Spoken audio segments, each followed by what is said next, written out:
I'm Logan Crawford, and right now on Spotlight, we're taking a look at Jeanne Henderson's moving book. It is called Always and Forever, Four Gifts to Jesus. This unique prayer journey offers readers a profound spiritual experience focusing on the deep, personal connection with faith. Join us as we explore the touching story behind this inspiring work and how it challenges us to reflect on our own gifts to Jesus. We're delighted to have this very talented author join us here today on Spotlight. We thank the team at Atticus Publishing for helping us put her in the spotlight today. And we ask viewers like you to support authors like her by subscribing to our channel and by purchasing her amazing book. The links are beneath this interview. Jeanne, great to see you here today on Spotlight. Well, thank you very much. Thank you. Well, we said to the folks at home when I was introducing you that we would explore the touching story behind this inspiring work. So let's get right to that. What is the touching story behind this beautiful work? Well, I was acting in a passion play, and I had the role of Mary, the mother of Jesus. And the person playing Jesus, well, there were two roles for Mary. We had like 40 performances, and so Jesus would switch with another Jesus, and the Marys and I would switch alternate nights, so we didn't tire out. Anyway, towards the end of the season, we were down to just one Jesus and two Marys. But the interesting thing is that I thought I should give my character Jesus a gift, and as the thought came to me, it was the last 4 days. Well, actually, the last 3 days of the performances, and then the cast party. But remarkably, each day the gift kind of appeared, and so then I wrote it out. It was very instantaneous. It wasn't meditated on or thought about. They just kind of appeared. And so then I gave them to him, and it was quite an interesting story how I gave them to him and what happened as I gave it to him on set. It's very, very cool. Tell us a little bit about what some of those gifts were that just suddenly seemed to appear. Well, the first gift, I was looking out my kitchen window over my sink, and I'm looking on the windowsill and just kind of, casually talking to God, going, I don't know what to give him. I'm completely blank. And it seemed like a little spark, a light shined on an object on the windowsill that I hadn't seen before. And it was a ring. And on the inside of the ring, it said truth. And I asked, my family members, oh, where'd this ring come from? They didn't know. I didn't know. And I thought, well, then this is my first gift. So then I wrote a little scroll about, this gift coming from John the Baptist when he was very young, and gave it to him when he was about 12. And the story goes on from there. Amazing. That really is amazing. So how does that correlate to the book? Tell us a little bit about what folks will find when they open up the pages of this book. They're going to find the little story about how I found the object. Mm-hmm. Then they're going to see the letter that I wrote to Jesus.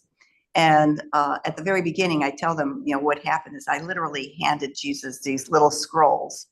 And they were, I don't know, I tried to make them fit into the period costume era. And he would actually read them. And so they'll see that play out. And then there's a meditation after. What kind of gift can they give to Jesus? And what kind of gift would that be? I mean, you talk about four gifts for Jesus. We think of God and Jesus giving us things. We often don't think of giving Jesus anything in return or anything at all. Tell us a little bit about that part. Well, okay, I actually have the book here and I'm reading from it. The little meditation is open your heart and find a fresh and new you who has grown in faith and trusting his ways always and forever. And then your gift is love encircling your heart. Help me to find the truth. So that's, your gift back to Jesus is, being attentive to what's around you and looking for truth. What is true? In his example as well. I mean, he came, lived, and died here on earth to, in many cases, just show an example of what love, compassion, empathy, and courage are all about. and we can certainly learn from the life of Jesus. What was it like for you reading this book, writing this book, rather? Well, when I was writing it, I didn't know I was writing a book. I was just giving gifts to Jesus during the play. Yeah. And then at the very end, what I did is we had a cast party. So the last performance, I gave the third gift. And then there was I think it was about 3 or 4 weeks before we had our cast party. So in that time, I gathered all the gifts that I gave him. I got more, I got second gifts for him, and I put it into a book. And when people saw me give that to him, they said, "Oh, that should be a book." So that prompted the whole concept of making it a book for others to read. Wonderful, wonderful. What do you hope readers take away from the book and how they can apply the lessons from your book to their daily lives? I hope they read it to their children. I hope they share the stories, because the stories are it's not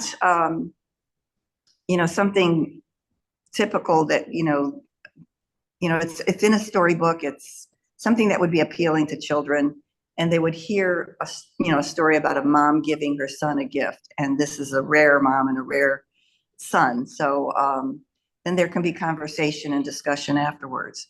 So it's one of those kind of books you can share with the whole family, but it's really meant for adults. Well, it's a wonderful idea to share it with your children as well, because you can provoke conversations. You can break it down into a language or in words that they would understand, and help to have significant conversations about their religion, about God, about Jesus, about Mary.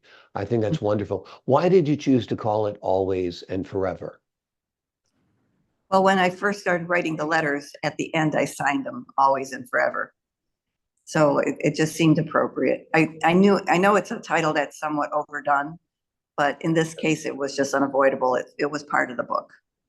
Well, I like the fact that, you've basically given the phrase always and forever a new spin, because we have it in that's a romantic song that used to be used a lot at weddings, always and forever. This is different. This is about the greatest love of all. This is Yeah. about the love of Jesus. So I think that's really a nice, nice spin, a nice twist you've given to that phrase, which is what writing is all about, taking sometimes even cliches and turning them a bit and giving them new meaning. And you've done that here, which I think is wonderful. I know you didn't set out to write a book. It just began as 4 letters and grew from there. But is this your first time writing a book? And do you have anything else planned? Well, it's actually my second book. Okay. Um, the first book I wrote was also inspired by the play that I was in, but it was 37 images that I painted of Mary, but they were very simple. She doesn't have a face, and she's not elaborately dressed. She's just a common person in the crowd. You wouldn't notice her. But when I did the images, I had no intention of creating a book. It just sort of became a book because of the images. So yeah, That's it's called wonderful. it's called Madonna of the Ways. That sounds great. That sounds great. And that's available out there also on Amazon and other booksellers.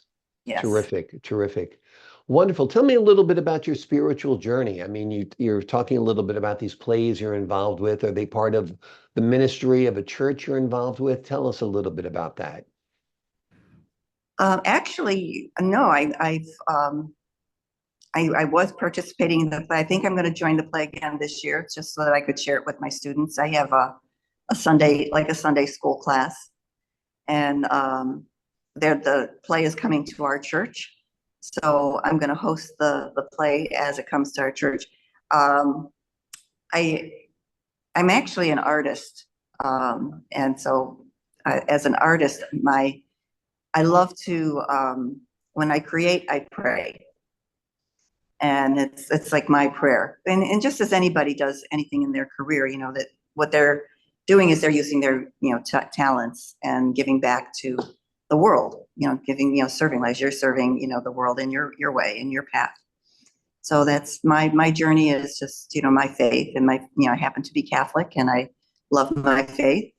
So I practice my faith. I think us Catholics need to speak out more and Mhm. show that we're devout Catholics and our faith is important to us, because so much of society is aimed at us with so Mhm. much, negativity. We know as Catholics, our religion is anything but negative. It's extremely positive. Yeah. Beautiful pictures behind you. Is that your artwork behind you that I see? Yes, it is. Yes. Great, great. Tell us about some of those works behind you, because I think they're just lovely. Well, this is a series that the one behind me, I'm going to be having a show soon. This is my gallery. And so those are part of a series of faces, contemporary faces that I did. Oh, they're And beautiful. oh, thank you. And where's your gallery? In Ohio? Yep, it's right there. Oh, wonderful. And this is all your original artwork. No, actually, I've reached out to the community and I promote area artists as well as myself. So Wonderful. yeah, I also teach classes. I teach, children and adults and mentor other artists. So Oh, that's that's my beautiful. that's So you're my not gift. just an author, you're also an artist, and I think, and a person of faith. I think that's all wonderful. How can people find out more about your art gallery? Well, I have a website, and the website is October Sun. I'm sorry, yes, octobersunstudio.com. Octobersunstudio.com. And the name October Sun is actually uh, it reflects the miracle of Fatima, the miracle Wonderful. of the sun. So I dedicated my studio to Mary. SilverSunStudio.com. Yes. Wonderful. We will look for that online. And also, folks at home, look for this book. It is called Always and Forever, Four Gifts to Jesus. It is Yes. a unique prayer journey that offers readers a profound spiritual experience, focusing on the deep personal connection with faith. It's an amazing story. It's all real, it's all true. And I think you'll find it fascinating and faith affirming. Thank you so much for joining us here today, Jeanne. You're very welcome, Logan. Very welcome. To the folks at home, I'm Logan Crawford, thanking you for your time this time. Until next time on Spotlight.